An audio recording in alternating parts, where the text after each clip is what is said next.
Pat McManamon. Is that right? Is that possibly this guy's name? I mean, that's just overly complicated if you ask me.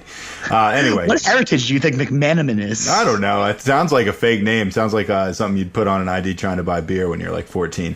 Right, anyway, right. Don't cockblock McLovin. Yeah. Pat McManamon writes it would, and we're using quotes again, would not be surprising if second rounder Nick Chubb wins, and this is in quotes again, the bulk of early down carries. Thoughts, Wolf? I mean, Carlos Hyde, I think, is underrated here, and I think he's a great power runner, showed a lot of strength last year, but he does carry a decent injury history with him, and I think Chubb is an absolute monster. I've seen some recent reports that are calling Chubb kind of this year's Dalvin Cook, where there's a lot of negativity early on because they think the nominal starter – remember last year this time, Latavius Murray was in the way. We were a little bit down on Cook. I'll admit it. We thought he had to overcome Latavius Murray, was behind a line that played a lot better than we ever expected. So there is a lot of negativity around Chubb in this congested-looking backfield. But ultimately, I think he has the talent to win this job. I agree with McManamon, whatever the hell this guy's name is, that he could outright win the job. And out of all the backs, Hyde's value is nowhere. There's no value with drafting Hyde right now. He's going, 70-ish, going late sixth, whereas you can get Nick Chubb, who I think is probably the better natural talent, an ADP for Fantasy Pros, 122, so a 10th-ish round guy.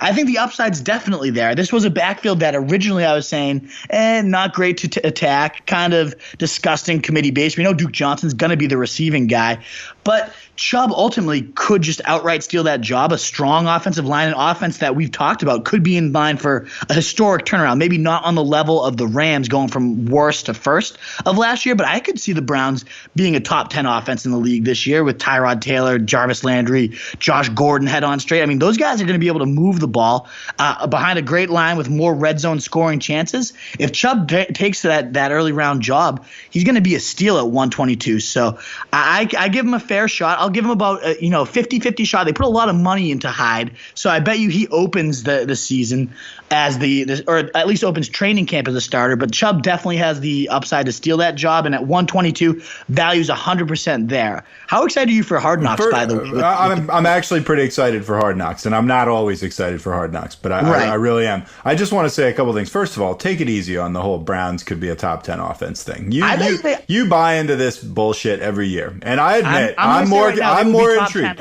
I'm okay. Well, that'll be our first bet on the board. That'll be our first little bet? Well, it might not even be our first, but anyway, I'll put it on the board. Probably put some more. I'll put it on the board. I'm going to type this one in. I've been writing them down. I have a spreadsheet that I keep them on. Okay, good. But anyway, take it easy on that. Let's not get ahead of ourselves here. This is a team that's 1-31 in the last 2 years.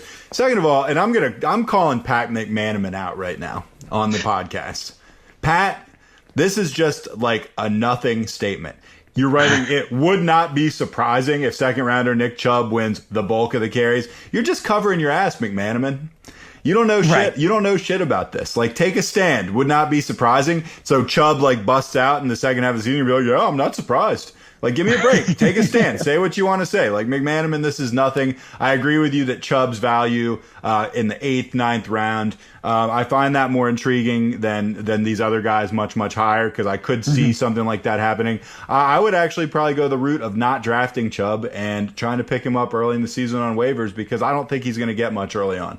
And I could see him floating around cheap early in the season. If I'm in your league, I will hold on to him until he has that job. I see Hyde going down or just completely being erased at some point. You're I in think one Chubb, league with me, and the other leagues I'm in, I'm with mostly idiots. So I like that idea, though. I could see Chubb being one of those guys like mid-season just explodes down. We talk about stretch. Or trade.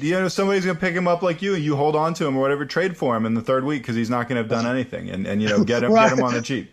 I love that it's not even July and we're predicting mid-season heroes. That's right. Not even July. That's right. I'm doing that, and I'm calling out ESPN's Pat McManamon.